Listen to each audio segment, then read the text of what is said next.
제 이름은 샤오민입니다. 저는 오랫동안 이 도시에서 일해왔습니다. 앞으로 더 편리하게 여행할 수 있도록 운전면허를 따고 싶었습니다. 고향 운전학원은 도시보다 수업료가 훨씬 저렴했습니다. 저는 이를 악물고 비수기를 틈타 시골 고향으로 돌아가 등록했습니다. 산과목을 빨리 연습하고 무사히 면허를 딸 수 있기를 기대했습니다. 국경일 연휴 동안 저는 이 시간을 이용해 3과목 연습에 집중하고 한 번에 합격하려고 계획했습니다. 운전학원에 도착해보니 휴가 내내 운전 연습을 하는 사람이 저 혼자였고 강사님께서 저에게 1대1 튜터링을 해주시는 걸 보고 깜짝 놀랐습니다. 처음에는 꽤 기뻤고 이 VIP 특혜 덕분에 더 빨리 배울 수 있을 거라고 생각했지만 이것이 악몽의 시작일 줄은 몰랐습니다. 제게 상과목을 가르쳐 주신 코치님은 자오 씨였는데 그는 운전면 학원의 원장이기도 했습니다. 우리 시골 마을에서는 모두가 자기 동네 사람인 척하며 예의 바르게 행동해야 한다고 생각했습니다. 저는 그 사람에 대해 아무런 경계심도 없었고 그저 그에게서 배우고 운전면허를 따고 싶었을 뿐입니다. 첫 운전 연습 날은 모든 것이 정상이었습니다. 조 코치는 저에게 여러 가지 운전 기술을 인내심 있게 가르쳐 주셨고 저는 진지하게 배웠습니다. 하지만 다음 날 상황이 이상했습니다. 차가 운전 학원의 넓은 들판을 달리고 있었는데 조 코치가 갑자기 손을 뻗어 제 허벅지를 만졌습니다. 온몸이 얼어붙어서 나는 재빨리 피하며 뭐 하시는 거예요? 라고 소리쳤다. 그가 진정할 줄 알았는데 못 들은 척하며 더욱 공격적으로 변했다. 차의 속도를 조절하는데 집중하고 있는데 그가 갑자기 허리를 꼬집더니 그 손이 제 가슴을 움켜쥐더니 순간 공포가 엄습했지만 어디서 그런 생각이 들었는지는 알 수 없었다.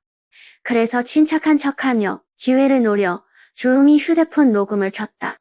그 후로 매 순간이 너무나 길게 느껴졌습니다. 마침 내이 달리기를 끝낼 수 있었습니다.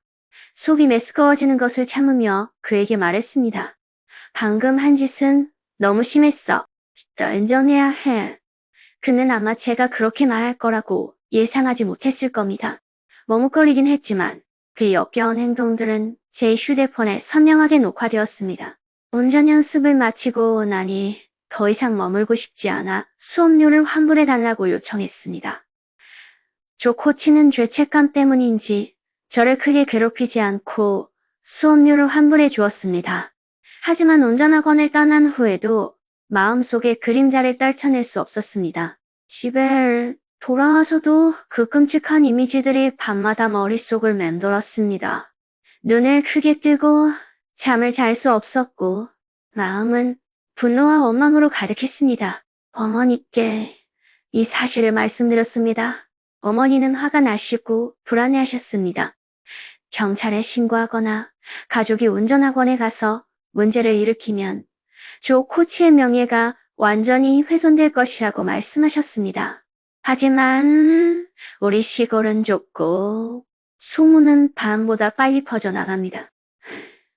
누가 나에 대해 뭐라고 할지 누가 알겠습니까? 결국 내가 가장 큰 피해자가 되어 그 험담꾼들에게 상처받게 될 겁니다. 저는 딜레마에 빠졌습니다. 경찰에 신고하지 않으면 이 숨을 삼킬 수 없었습니다. 조 코치의 악행을 생각하면 속이 메스꺼웠지만 경찰에 신고하면 고향의 소문이 두려워졌습니다. 우리 시골에서는 그런 소문이 퍼지면 사람들은 진실에 신경 쓰지 않고 과장하기를 좋아합니다. 그 당시에는 손이었음에도 불구하고 피해자가 되어도 고개를 들 수 없을 정도로 악담이 퍼졌습니다. 그 당시 운전면허학원 차를 보고 조 코치의 얼굴을 떠올리면 몸이 떨렸습니다. 운전면허를 따겠다는 당초의 기대는 악몽으로 바뀌었습니다. 정말 후회돼요. 왜 고향 운전학원에 다녔을까요? 도시로 갔더라면 이런 나쁜 일들을 피할 수 있었을까요? 나중에 운전면허를 빨리 따기 위해 다시 운전학원으로 돌아갔습니다. 이번에는 조 코치의 눈빛이 저를 불안하게 만들었습니다. 그는 미소를 지으며 말했습니다. 샤오링, 운전 연습을 잘하고 산 과목을 통과하려면 순종해야 한다.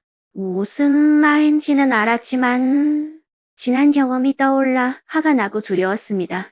하지만 저는 아직 운전면허를 따지 못했고 그냥 포기하고 싶지 않았습니다. 운전면허를 따고 싶다는 강한 열망에 사로잡혀 너무 혼란스러워서 그의 무리한 요구에도 묵묵히 응하며 시험에 무사히 통과하려고 했습니다. 타협할 때마다 굴욕감을 느꼈지만 운전면허 따자라는 생각이 이끌리는 악마 같았습니다. 삶은 고통스러웠습니다.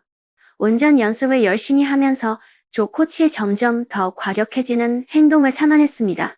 운전면허만 따면 더 이상 그와 마주치지 않아도 될 거라고 생각했지만 마음속의 고통은 날이 갈수록 심해졌습니다.